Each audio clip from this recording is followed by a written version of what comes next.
Now let us move to the ammonia molecule. Ammonia molecule is also having somewhat similarity with the previous molecule, that is BF3. BF3 actually belongs to the planar AB3 type, whereas ammonia belongs to the pyramidal and AB3 type. Here also one central atom and 3 ligands are there, but it is of pyramidal nature. Okay, so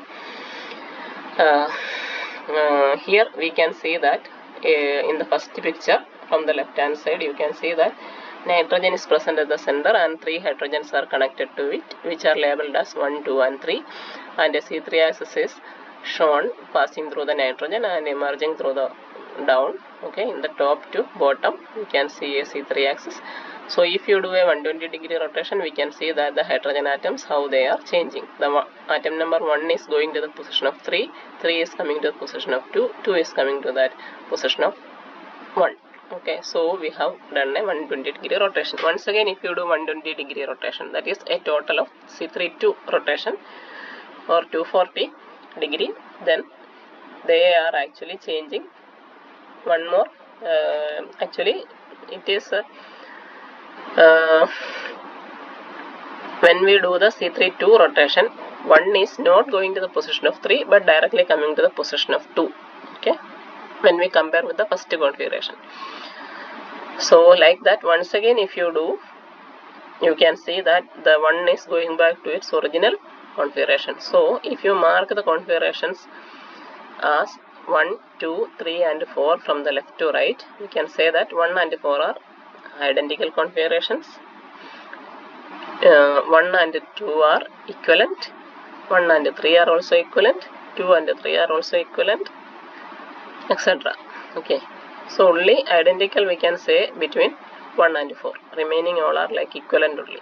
Okay, now this pyramidal AB3 molecule is having this C3 axis whose operations we have seen. In addition to that, it is also having vertical planes. Okay, vertical plane passing through the nitrogen and one of the hydrogen. So for example, nitrogen and H1 passing through that, if you put a plane, it is a vertical plane that will cut the molecule into 2 equal half. On one side you have H2, another side you have H3.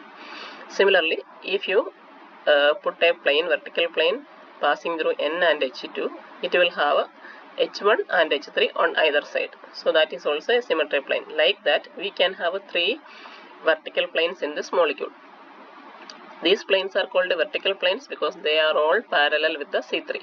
Okay, none of them are perpendicular with the principal axis.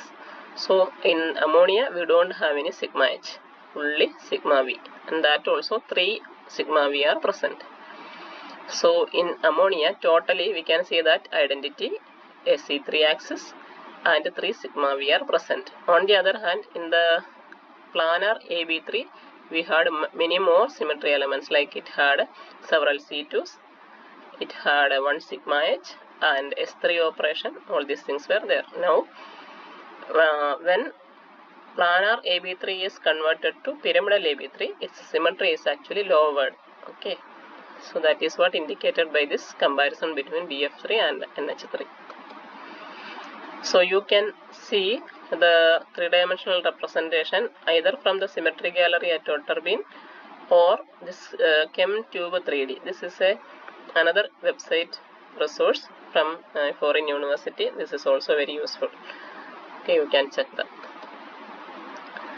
The symmetry elements of ammonia I have added here. Sorry, this animation is not very correct because the numbers are there and images appear late only. So this is actually rotation of the C3 axis and representation of the 3 sigma V plane. One of the sigma V plane passing through the N and H3 bond, another sigma plane passing through the N and H1 bond. This is the sigma passing through the N and H2 bond. You can see that all these planes contain the C3 in them, or C3 is a part of that plane. So because of this only we call them as a sigma V.